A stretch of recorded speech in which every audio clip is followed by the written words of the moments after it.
Today, there are important updates from the Russian Federation, and what is unfolding is no longer just another phase of the war. It is a growing structural crisis that could reshape the entire battlefield. Russia is now facing a serious and increasingly visible problem, as continuous Ukrainian long-range strikes are exposing what many analysts describe as a critical and potentially existential weakness in Russia's defense system. If you want to stay ahead of these developments, make sure to follow the channel. For years, Russia relied heavily on its layered air defense network as a backbone of national security. Systems like Pantsir, S-300, and S-400 were designed to create an almost impenetrable shield across vast territories. This network was supposed to guarantee that no large-scale aerial threat could penetrate deep into Russian-controlled areas. But now, that shield is beginning to crack. Ukraine's evolving drone warfare tactics, combined with precision targeting and constant adaptation, are systematically testing and stretching Russian defenses beyond their limits, forcing them into a reactive rather than proactive posture. What makes the situation even more alarming is the growing shortage of interceptor missiles. Reports suggest that Russia is now rationing these missiles, prioritizing only the most critical targets while leaving large areas exposed, a clear indication that supply is no longer keeping up with demand. This is not just a temporary issue. It reflects a deeper logistical and industrial strain. If you think this could become a turning point in the war, drop your opinion in the comments below, and let's discuss. Inside Russia, the tone is also beginning to shift. Voices within political and military circles are cautiously raising concerns that would have been unthinkable earlier in the conflict, signaling growing unease within the system itself. Some analysts are even suggesting that the Kremlin should consider ending the conflict before it is too late. That phrase, too late, is now appearing more often, and it refers to a very specific tipping point where the air defense network can no longer function effectively. At that stage, Russia would struggle to protect key infrastructure, military bases, and major cities.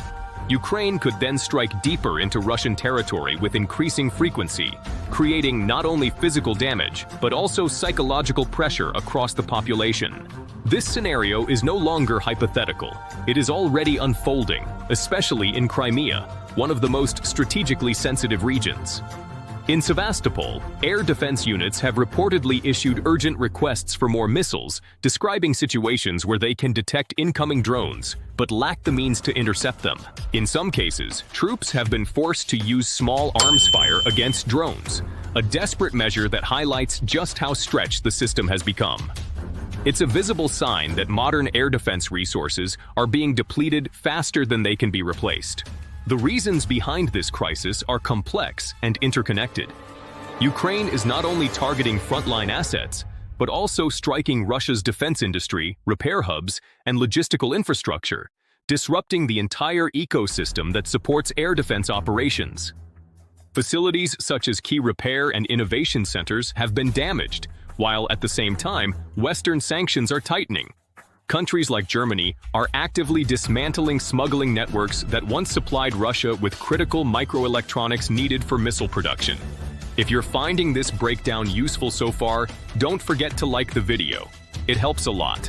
Without access to these components, Russia's ability to produce modern air defense systems is severely constrained. Even if factories continue operating, they cannot sustain the required output, creating a widening gap between missile usage and replenishment. As Ukraine increases the scale and frequency of drone strikes, this imbalance turns into a cascading failure. Radar systems are destroyed, electronic warfare units are neutralized, and air defense coverage becomes fragmented, making each subsequent attack harder to stop than the last. Across the country, Russia is increasingly forced to rely on outdated systems and improvised solutions, while newly produced missiles are sent directly from factories to the front lines, leaving almost no reserve capacity. This growing vulnerability is allowing Ukraine to strike deeper and more effectively, and if the current trajectory continues, Russia may soon reach a point of no return. So make sure to subscribe, turn on notifications, and share your thoughts below.